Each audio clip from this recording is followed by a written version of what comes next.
안녕하세요. 저는 오늘 제가 최근에 겪은 정말 말도 되지 않는 일을 말씀드리려고 합니다. 아마 많은 분들이 안 믿으실 수도 있을 만큼 드라마나 영화에서나 나올 법한 소재이지요.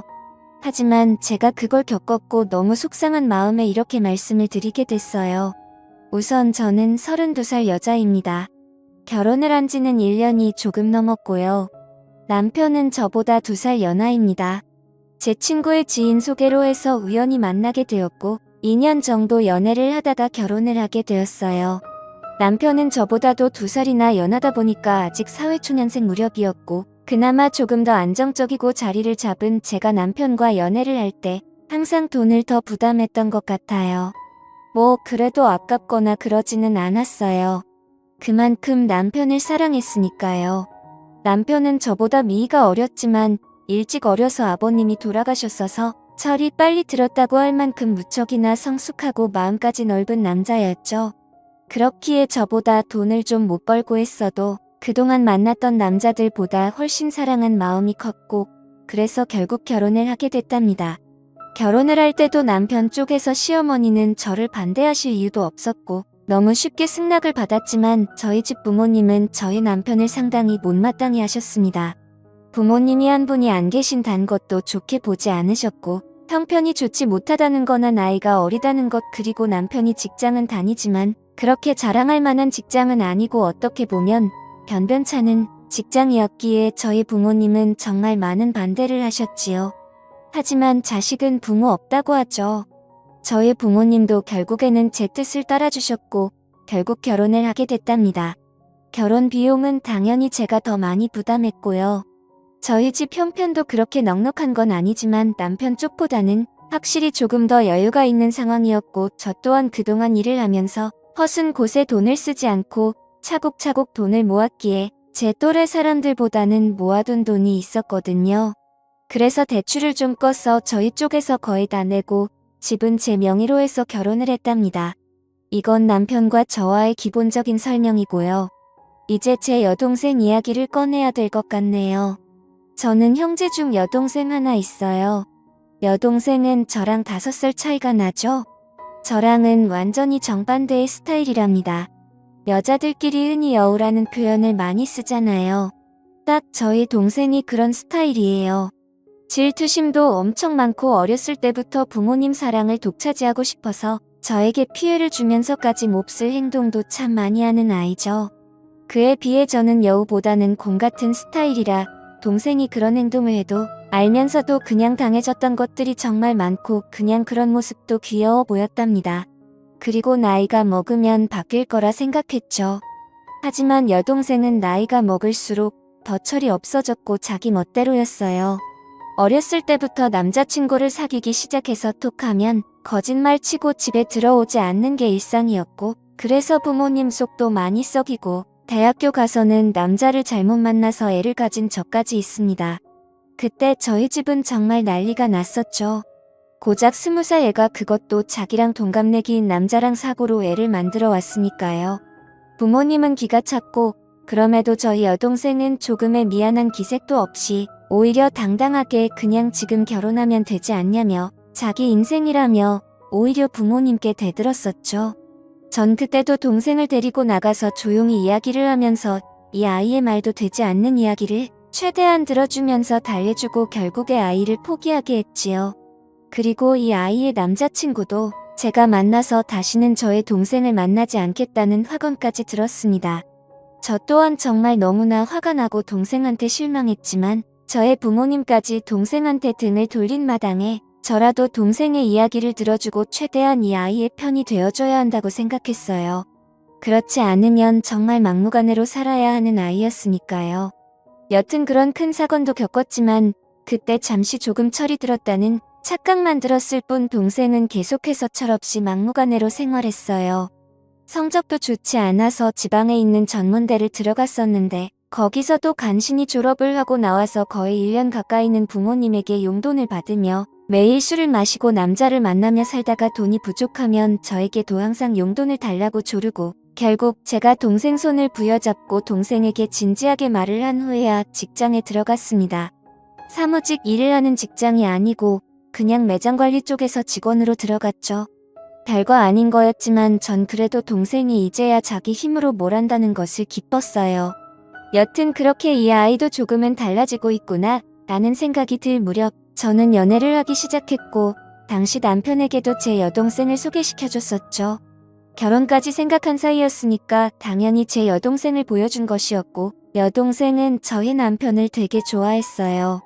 앞에서도 말했듯이 저희 남편이 저보다도 성숙한 사람이었고 그렇기에 여동생이 저희 남편에게 정말 버릇없이 굴고 예의 없이 행동해도 남편은 다 귀엽다라고 하며 여동생의 응석을 다 받아줬어요. 그러다 보니까 어느 순간부터는 여동생이 먼저 저희 남편을 불러서 같이 놀자고 조르기 시작했고요. 저는 그래도 여동생이 저희 남편을 좋아하고 잘 따르는 것에 안도를 하고 남편 또한 여동생을 정말 귀여운 동생이라고 생각하는 것이 보여서 결혼 전부터 셋이 종종 모여서 많이 놀았습니다.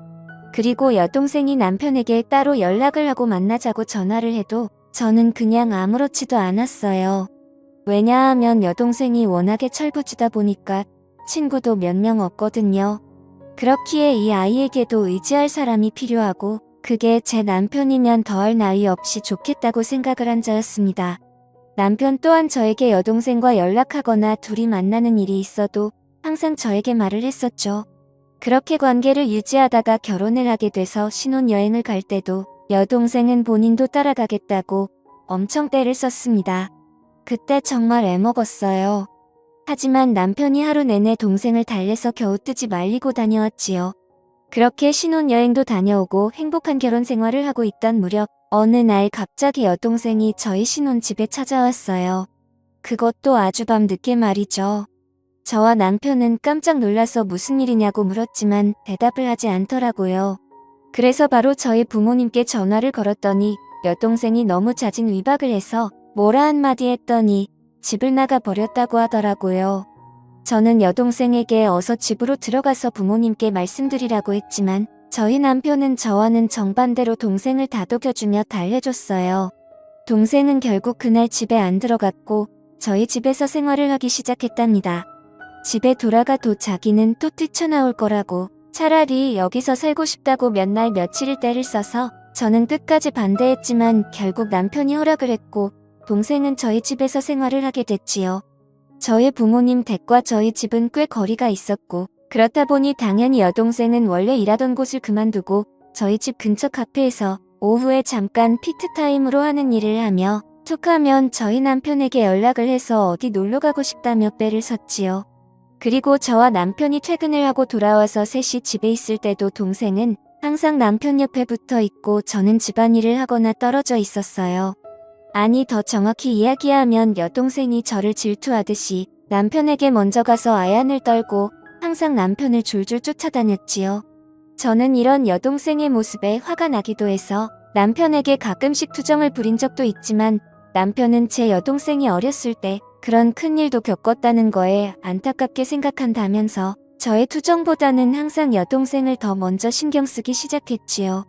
그리고 저도 여동생을 견제한다는 게 뭔가 말이 안 되고 제 스스로 웃기기도 해서 그냥 신경을 쓰지 않으려고 노력했답니다.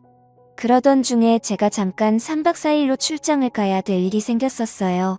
그런데 뭔가 단둘이 집에 남겨두기에는 조금 그랬기에 여동생에게 그냥 이제 집에 돌아가라고 이야기를 했지만 당연히 제 말을 듣지는 않았고 남편도 그 주에 일이 바빠서 집에 늦게 들어올 것 같으니까 저보고 그냥 안심하고 다녀오라는 말을 했지요.